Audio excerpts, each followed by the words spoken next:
The following broadcast may contain explicit language and adult themes. Viewer discretion is advised.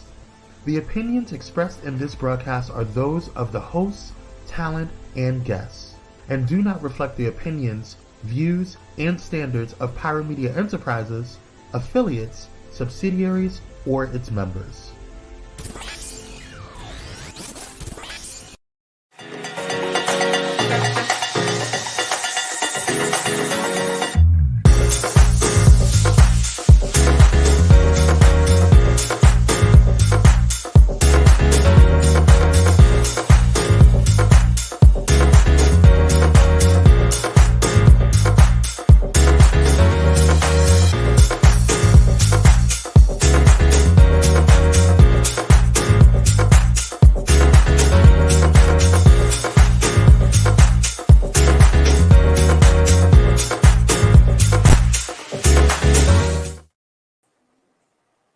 Hey, how's everyone doing? How's everyone doing? Today is Thursday. Let's get it cracking. Hey, Mysterious Lions. I was in the comment section. Anyway, how's everyone doing? This Thursday, end of March. This time is going by fast. We are in the second quarter of the year, starting Saturday. God dog. Man. But tonight's show is still part of the Black and Missing series. That's the end of the Black and Missing series. But I added out coming out has a price, because coming out in our community does have a price, a heavy price, and I wanted to include intertwine both of them together. So the first half of the show, I want to talk about coming out and the effects that it has on us as a community. So you're all ready to get started? Let's go. Hey, everyone. Thank you for joining. Thank you.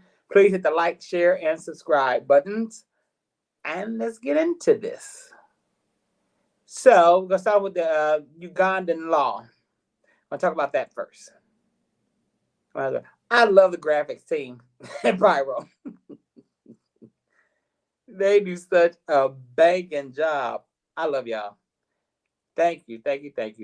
Making it pop. But yeah, so we're going to talk about the Ugandan law. This is a law that has been passed in Africa, in Uganda, mostly in northern Africa, all over. We'll get into that. So on March the 21st of this year, Uganda's parliament passed a law to make a crime just to identify as LGBTQ. And more than 30 African countries have already banned same-sex marriages. Now, the new law, oh God, Kire, you forgot your glasses. The new law appears to be the first to outlaw identifying as LGBTQ, meaning if you say, someone says, hi, I'm Kire, I'm gay, clink, they can arrest me. So as supporters of this law said, it needs to be in place to punish a broad array of LGBTQ activities, because they feel threatened. They feel that LGBTQ people and their activities threaten traditional values in the conservative and religious East African nations. Hey, babe. Hey, husband. How are you? Hope you're having a good evening. Hey, Keith Reynolds. Anyway, so violations under the law are very severe, which include death for so-called aggravated homosexuality and life in prison for gay sex. Now, aggravated homosexuality is gay sex with people who are under the age of 18, which is pedophiles. And what I hate is how them and people in this country will make pedophilia and homosexuality as one and the same, and it's not. I've had a few debates about this on TikTok.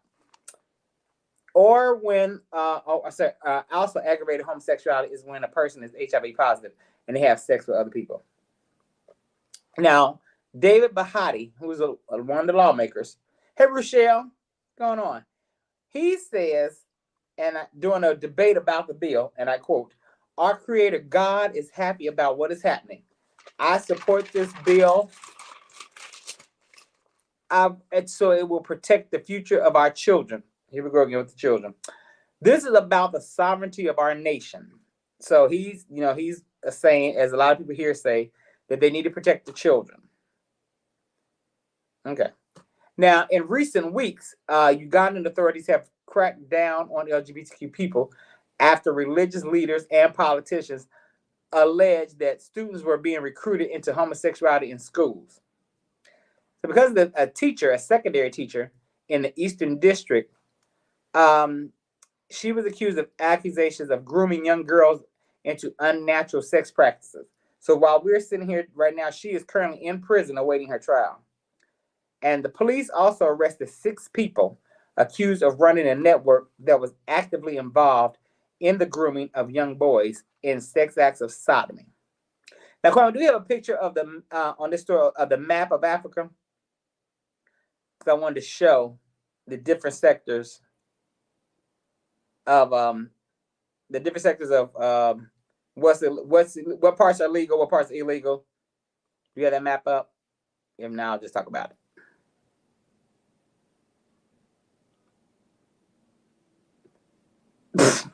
But then, actually, it's in the link, but okay, we'll just talk about it. So,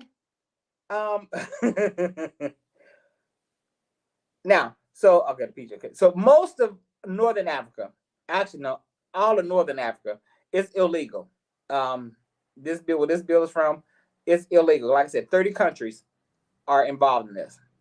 Now, South Africa is the only African country that recognizes same-sex marriage, and the southern part of Africa is not illegal. There's not, yeah, and it was never criminalized in others in Eastern Africa. Some parts East Africa. Here we are. Yes, Kwame, he found it, you guys. So we see the olive green like Mali and Niger. Those places, it's never been criminalized. Now the dark green, that's where it's illegal. Everything is illegal. Now I'm sorry. The dark green is legal. So you cool in those parts. If you're gay. Now the peach, all you see this peach, that's illegal land. You cannot do anything there. So, child, whatever. So you can't do any homosexual activities. Don't tell them you're gay. Nothing. Hey, Miss Lisa. Yeah. So, but I include this because one day and I was talking about coming out, because this bill that kind of it struck me, because I have my own story. But one day we were, and some of y'all may remember this, we were in the Tyson's doing one of his shows, and there's a young lady in there, and she was talking how she's been stressed out because she's a married woman, and her mother is giving her the flux because she's married to a woman, claiming she's going to do this to herself, not taking her meds and just laying on a serious guilt trip. And to me, coming out should be one thing I believe, coming out should be your choice. 1. 2, I think that if you come out, you have to be careful who you come out to. Now, I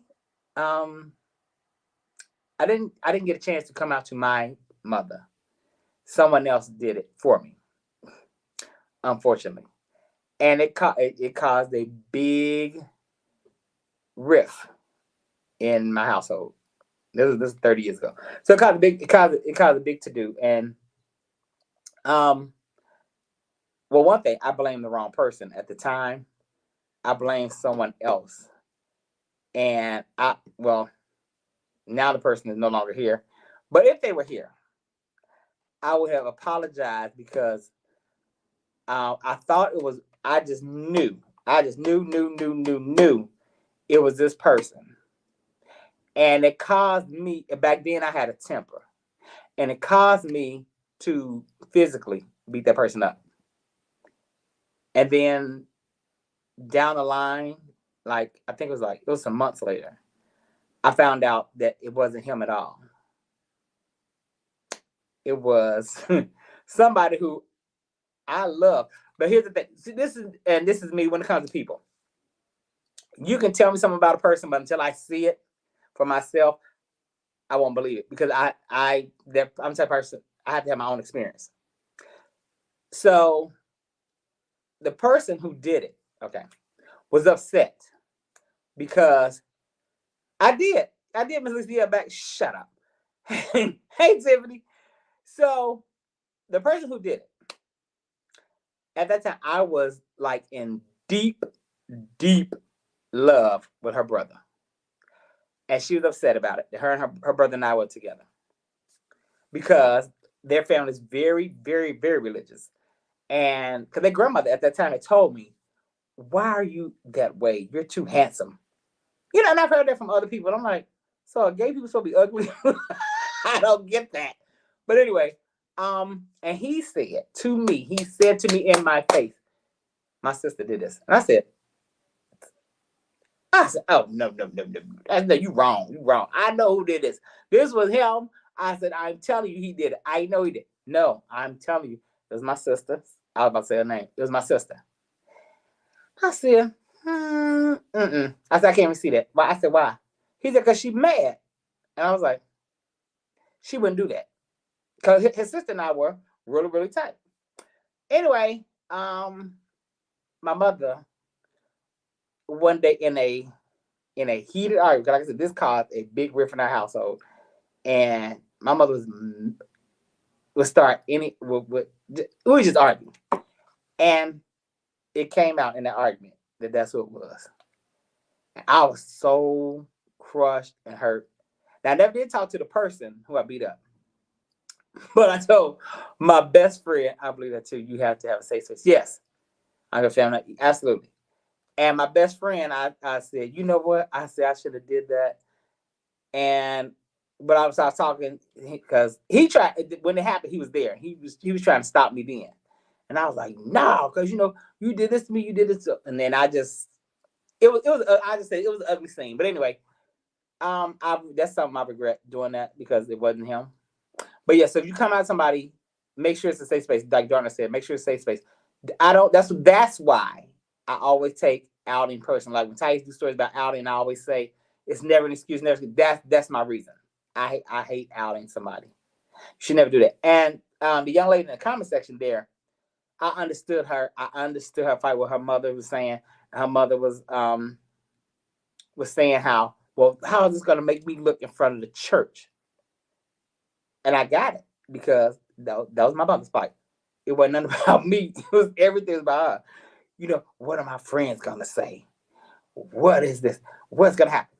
So then, fast forward to some years later, when I got delivered, and I called my mother, say, hey, I told her what happened. I said, yes, I'm free from homosexuality. I'm free from it. Free. Now, anybody else would be like, yay, thank you, Jesus, yay. My mother said, good. Never mention it again, ever again. Ever. That was her response. And I'm like, all the hell I went through because I did a TikTok. And it was kind of funny to people, but it was actually for real. Where I had laying hands on my head. I was in the bed and I had hands laying on me. And this woman was speaking in tongues and going off, Satan, you can't have it, Satan, rebuke you. It was funny to people, but it was real to me because it's what I went through. Because like I said, when that happened, my mother would come in my room every morning like clockwork at 4 a.m. with oil, laying hands, and casting out, rebuking. Yeah. But I also had another friend who went through something similar because at that same time, it was one of the times where they were talking about the rapture was going to come. I don't know if you remember back in, what was this, 91, 90, no, 90, I'm sorry, 92, 93. The rapture is going to come. And a friend of my mother who was the exact same way, very religious. Hey, Lamar, had my friend, this was funny though, had my friend sit in a tub of water, of course, but poured a holy oil, holy water, and something else in the tub, made him sit in and bathe and call on Jesus. It was a mess back then. So I understand. So when church kids say they would go through it, I get it. And then, like I said, that's why I take coming out personally, because coming out personally or outing someone personally. Now, coming out, I did come out to my family. That was smooth. That was smooth. You know, one cousin, because I come from a family of smart mouth people. So one cousin said, and I quote, because I said, I got something to tell y'all. Okay. Here it is. I'm gay, so whatever I said, something gay. Her response, I thought you had something to tell us. Shit, we knew that.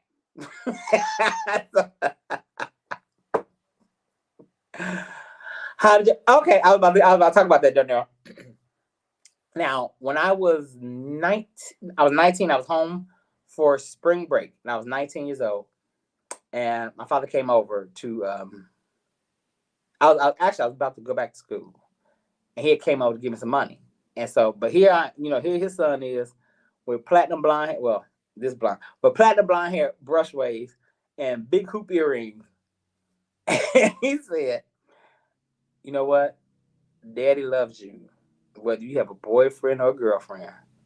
And I said, "Why would you say that? I don't like no man." I wasn't ready. See, I denied it. He was like, he just kept looking at me, shaking his head. Said, "I love you." I said, "I love you too, Pop. But yeah, I ain't like that."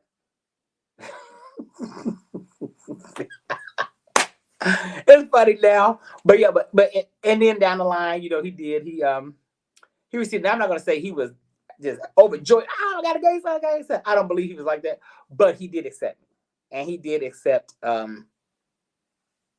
He did accept me, because in the end, like, he wanted to meet my partner at the time. And that never happened, and I'm glad, because that didn't work. That situation didn't work out. But but my father was cool with it. But my father's never been a religious person. Now, he was a street dude, and back in the day, yeah, he was. I was like, because one of a distant cousin on my father's side, I was gay, and my dad at that time, my father was a street dude, all out, and he was like, "Yeah, I don't tell you, fuck that shit. Ain't no faggots in my motherfucking family. Fuck this." But I was a kid. So then I said, because at the time I was like 12 or 13. So of course then I was gonna say, because I had a boyfriend then, I was gonna say, "Hey, Pop, I got a boyfriend." Hell no. I said that day, "Oh, I would never tell that. I would never tell it." Yeah, but my father was very supportive. Very. And what I find that a lot of fathers are more supportive than the mom.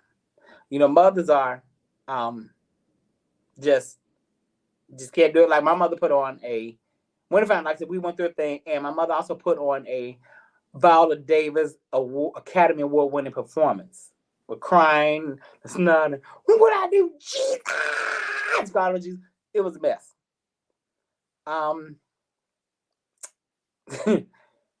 But like I said, a lot of mothers are like that. So when I work, and this is another reason why I defend outing or whatever, because when I lived in Chicago, I worked for the Transit Authority Company, and I worked for the transit. So yes, please like, share, subscribe. Thank you. I worked a station called Belmont, which is in the heart of Boys Town in Chicago. If you know Chicago is the gay section. I worked there, and I worked overnights.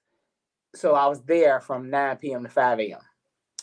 And I would see kids, I worked the Belmont station is a bar across the street, which is not good. It's called Berlin's. Honey, let me say, I forgot for Kwame. Allegedly, where they allegedly have drugs and a whole lot of other stuff that they shouldn't have. Allegedly, even though,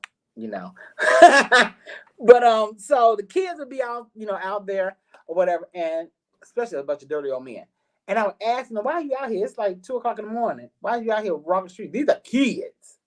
And they tell me they got put out the house. Their mama put them out the house. Jesus told their mom to put them out the house because they're gay. I'm not gonna have that spirit up in here. Blah blah blah blah blah blah blah. And I don't understand putting your child out. And that's why I say a lot of times love is not unconditional. It's conditional. Because I'll love you if you're like this. I'll love you if you're the way I want you to be. And that's not how love works. You love your child should be unconditionally. You love your mates unconditionally. Because here's my thing when it comes to relationships. You love, and I'm talking about women. You love that man no matter what he does. He go out here fucking in everybody. But this, you won't do that. And people who grew up gay had it hard. Like the young man I was in love with, his mother, perfect example, could not accept it. And one day we was at his house, and they got into an argument, and she just, I guess one day she couldn't take it no more, and she just screamed, "Why are you such a faggot? Why?" Man, and these are church people. Why? So him with that mouth, he said, "You wanna know why? Ask your boyfriend." Because when I was 10, he would come in on a shower on me and do XYZ to me. The response was, and I quote, "You're a liar. He is all man. He would never do that, ever." Well, I knew he wasn't lying because he had talked to me previously about it. And I was like, wow, And that's why I had these debates on TikTok with people who say that that homosexuality and not predators, well, they are predators, but you know what I'm trying to say, child molesters are one and the same. No, they're not. Child molesters are mostly cisgendered heterosexual men that prey on children. But anyway, it was sad. It was very sad. That to me, it was very sad because you stayed with this man because he was all man. And I've heard other stories about that, but I was actually there for that one. I witnessed that, so I can speak on that. You're supposed to love them children unconditionally, and I learned I have to do that. Forget that man now. I'm grown. Period. Right. You should love children unconditionally, and especially when I say church people, especially you should love them unconditionally as Christ loved the church unconditionally, because Jesus loves unconditionally. Jesus, mothers will protect. Exactly. Hey, Jackie, mothers will protect their children. Absolutely, they should. Absolutely. But when that argument happened, he was good and grown, but yeah, and she would be at work, and he'd be at the house, and that's how it should be. But that's why, But I want to say to that person, Tice, because I'm not gonna call her name, but in the comment section that day that was talking, I really hope things get better. Things will get better. They will. I mean, eventually. Of course, my mother now is better. But she's old. She's older now, but she's actually open her mind up a little bit more. Her mind is not the same now, but she's actually open up more. And I mean, because now you just see it everywhere. You see homosexuality everywhere, especially on the soap opera that she loved, Young and the Restless. I was so surprised. I was like, when I saw she like Rachel Maddow, I was like, "You like Rachel Maddow?" Oh God! But for me to get through it, that's why I'm also an advocate for mental health therapy. For me to get through a lot of that shit, I had to go to therapy. I had to talk some stuff out, work on some things, work on me, and let it out, get it out. So if anyone's going through that or has been through that, I wish you the best. I would say seek mental health therapy. It works. But when you go to therapy, here's the key. You have to do the work that they assign you after you lay on that couch or sit in that chair. You have to do the work. I'm sorry. If you have a good therapist. Now, my therapist, so they'll give you assignments. And you have to do the work. The work is what's really helpful. I mean, talking stuff out, absolutely. But then to listen, yes. Oh, yes, how's your mother feel now? She cool. She cool. I ain't gonna say she's overjoyed and leap for joy. Yay! But she cool. She cool, yeah. We don't fight like that anymore. We don't fight like that. Yeah, I'm the one that's cooking the food. You better not. No, I'm joking. But no, we're cool. We're cool. Well, okay, right now, I'm going to take a commercial break and come back and then get into the Black and Missing portion of the show. All right?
This episode is sponsored in part by Bullet and Flight Radio.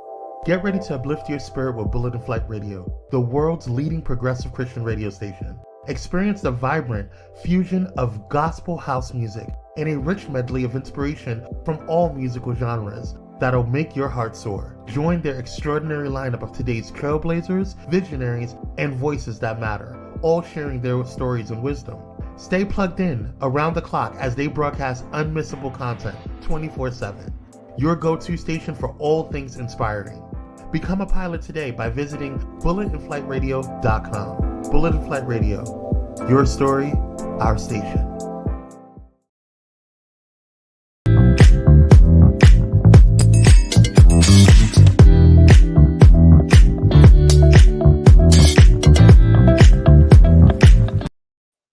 I love the music. I love that track. Well, welcome back. Kandid Konversations with Kire for the second half of the show on today. And as I stated, we're doing the series on Black and Missing. Today is the last day. It's the last day of March. Like I said, this year's gone by fast. We will be in the second quarter starting Saturday. Wow. So Black and Missing. On today we're going to talk about they're not missing, but trans women, trans people who have been murdered. Thank you. Of course, Rochelle. I'm just transparent with any and everybody because maybe something that I've gone through can help somebody else or give them encouragement. So that's why I'm so transparent. So this time I always like, I know you miss further. That's because you're somewhere looking at the trade. Oh no, you're looking at the coach trade. You can't get here on time, Dr. Holt. Mm-hmm. So in 2022, at least 32 deaths of trans people were reported. Now, out of that, 59% of these deaths were Black. Now, an estimated 1.6 million people in the U.S.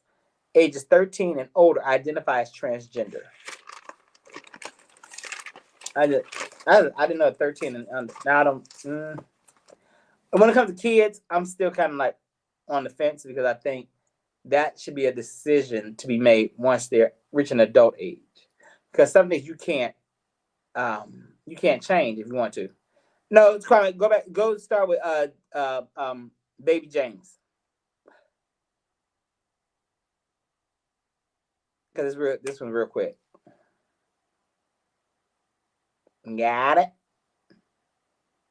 Girl.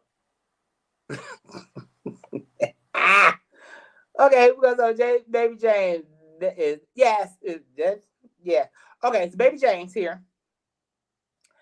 Now, the family refuses to acknowledge James as a trans woman. So when they put the case for the missing person case that they gave, her name is James Bernard Dawson, and nickname is Baby James, which is from Texas. So, like I said, the family refuses to acknowledge James as a trans woman. James went missing late October 2020 in Bryan, Brazos County, Texas. Now, she is 5'11" and 165 pounds and presents as female. But like I said, the family refuses to acknowledge it, which I've seen that in a lot of cases where trans women or men have been murdered, the family refuses to acknowledge they're trans, and they will give them their dead name and their give them their dead name and tell the police that they are a man. This is a man, and that's what they said. Even though they presented, the pictures of James in that state, they also presented another picture, which, like I said, is excuse me, which is a shame. A shame, a shame, a shame, a shame, a shame. Okay, I'm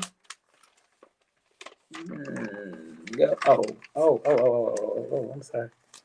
Wait a minute. Excuse me.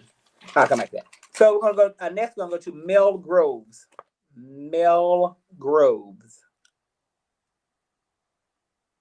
Kwame, are you there? Yes. Okay, Mel Groves. So on October 11th of 2021, Mel Groves was shot and killed in Jackson, Mississippi. Now, at that time, he was the 39th reported trans death in 2021. So Mel was a plant soil scientist at Alcorn State University. He had a love for agriculture and animals. You got all out of order. Give me a second to find it. Okay, Garrett. For agriculture and animals. Now, his last Facebook post read, "Life is a gift, and so are chances worth taking." So he was shot multiple times in his upper body. He drove himself to Merit Health Central in Jackson, Mississippi, where he collapsed after he got out of the car. So now, his best friend said that Mel lived in fear of his life, living as a trans person in Jackson, Mississippi, which I can understand that, being down south, especially in Mississippi, where it's already hard to be a Black person, period. But a Black trans person, absolutely. So now law enforcement, of course, have misgendered and used Mel's dead name while the investigation is going. So now a quote, this is a direct quote from the county coroner, Sharon Grisham Stewart. She said, "The cause of death is not going to change whether this person is labeled male or female. And I think that what the family is comfortable labeling the individual, male or female, is what we should go with." Like I told you all, a lot of families, and mostly people be religious people, they refuse to acknowledge it. Now, as you see, for my eyesight, and I'm only working with one eye, this young man, I don't see anything feminine in him anywhere. So why they would call him a woman, I don't know. His best friend, who is Hillard Jones, who they met each other at middle school at a quiz bowl competition. So Hillard was the first person Mel told that he planned to transition after high school. Now, on that day, the 21st of October, Hillard missed a call from Mel at 4 a.m.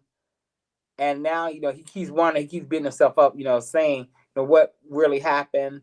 What did he want? Was there something I could do? Was he calling to say goodbye? Was he calling for help? All those things. He said all those things are going through his mind. I would like to say to Hillard, don't beat yourself up. Don't beat yourself up because, I don't think there's anything you could do. He may have been calling to tell you, what was happening. But I would just say, don't beat yourself up. But this young man died, Mel Groves, and it's still unsolved.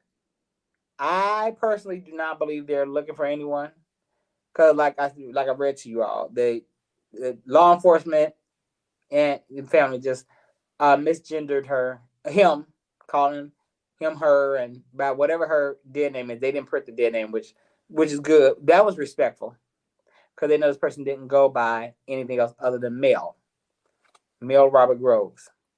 So hopefully they will find the killer of Mr. Groves, and we'll know what happened. Now, on to the picture you keep wanting to put up, Kwame. Hear that?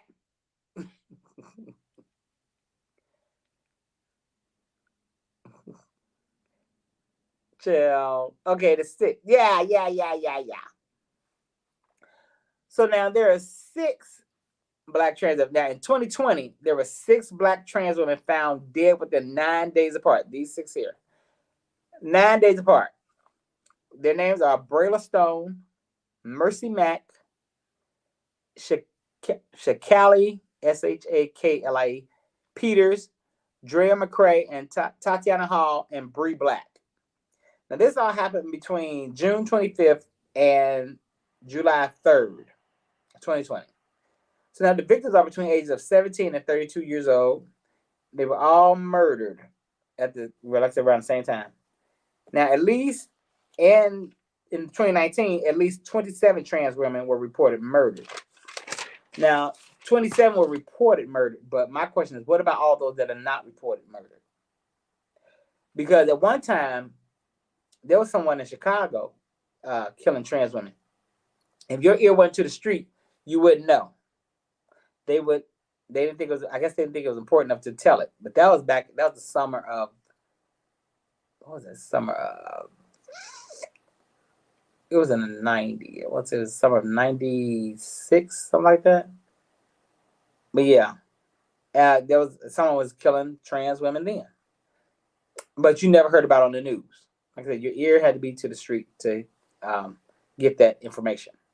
Now, on July 3rd, 2020, Bree Black was shot and killed outside of her apartment in Pompano Beach, Florida.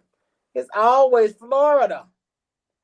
So now the local media, at the request of the family, now the family called into the media, misgendered Bree and used her dead name whenever reporting the story.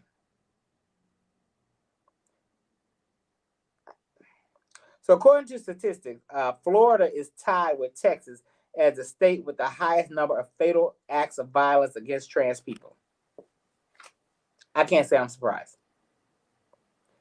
Now, between 2013 and 2019, there were 16 deaths of trans in both of those states. So that is 32 unnecessary deaths. All because they're trans. And I know people, I've also had this debate on TikTok. It's always TikTok. Where they debate, well, they shouldn't be out here tricking men. No one, here's a newsflash. Honey, ain't nobody tricking the men. The men know what's up. And there's no shade. Looking at these women in this picture, you know what's up. You know what it is. I think sometimes people hate themselves to the point that they'll get with these women and then they hate themselves. So there's a serial killer out there. We're in the same area. Oh, that's near you, Miss Lisa? Oh, wow. But anyway, I was going to say, some people hate themselves so much that they lash out. Which, case in point, now it wasn't trans women.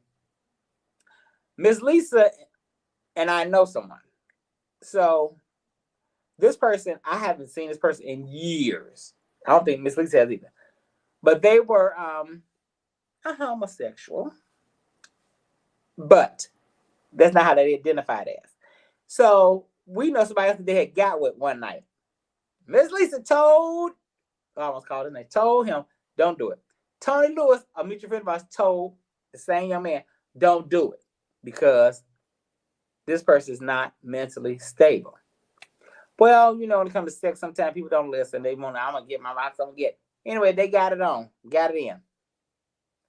The next morning when they woke up, the person me and Miss Lisa knows went off and was like, I'm not a homosexual. You made me do this. You're the devil. This is the work of the devil. Miss Lisa, you remember that? The work of the devil. You made me do this. So that's why I said, and I think that happens a lot when it comes to trans women. Not necessarily on the religious spectrum, but on that mindset where I hate this side of me so much. So I lash out. I'm blaming you for it. And that's what I really believe happens. And the trans murders, they go unsolved because law enforcement don't care. The family act like they don't care. And it's sad. To me, I say the families don't care because if you see any of these women right here and you tell the law enforcement, well, don't call her Bree, call her, let's just say Brian. And she. That's wrong. That's wrong. And there was a trans woman who was murdered. One of my friends talking about this. And at the funeral, they put her in a man's suit and everything. Had cut off the nails and had her dressed as her former self. I think that's terrible. Yeah, I think that's terrible. But anyway, thank you all for joining me. And at the end, we're going to pay tribute to some of the trans women who have gone unnecessarily. And I want to say thank you all for tuning in. And Blue Lights, yes. So just give a collage of pictures. Brazil Johnson, yes.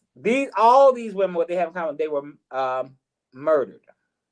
And their cases are unsolved now. No, I don't know if anyone is looking. But yeah. But thank you all for joining me on tonight. I love y'all for rocking with me. Hit the like, share, subscribe button. Yes. I didn't mean for him to interrupt the pictures, but yeah, hit like, share, subscribe. But again, thank you all. And like I hope my story can help somebody or encourage somebody. You know. And like I tell any and everybody when they hear my story, it won't be like that always. It will change and it will get better. I know it's an old cliche saying, but it's the truth. It will get better. Absolutely will. I promise you. I promise. Thank you all for tuning in tonight. Now, after I get off, get ready for Nicole D. Vick. And Kwame will be in the building on the Nicole D. Vick show. Y'all know Kwame is busy. He was just on Unusual Mavericks. He had to go change his wig and come over here, Kandid Konversations. Now he got to go change his wig again and get over to Nicole D. Vick. So I love you all. Thank you. See you all next week. Next week is April. April is National Poetry Month. So I will be doing something. Probably not every show, but I will be doing something for National Poetry Month, as I am a former spoken word artist myself. I love poetry. So we're going to get to some things and have some good conversations. All right. I love y'all. See y'all in the morning for Pyro Power Hour with me and Kwame.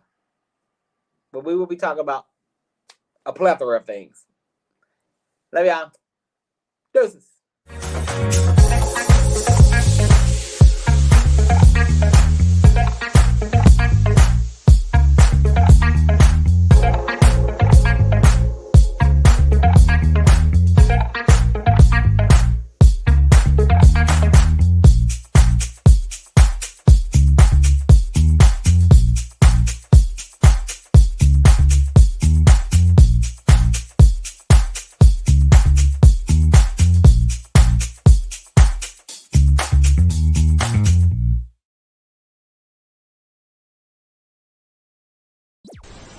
If you enjoyed this content, be sure to hit the like button and subscribe to Pyro Media Network's YouTube channel for more awesome content. Plus, don't forget to hit the notification bell so you never miss when we go live or upload new videos. Visit pyromedianetwork.com today, not just to check out our incredible roster of talented creatives, but also to gain access to exclusive bonus material available only to our Pyro fam.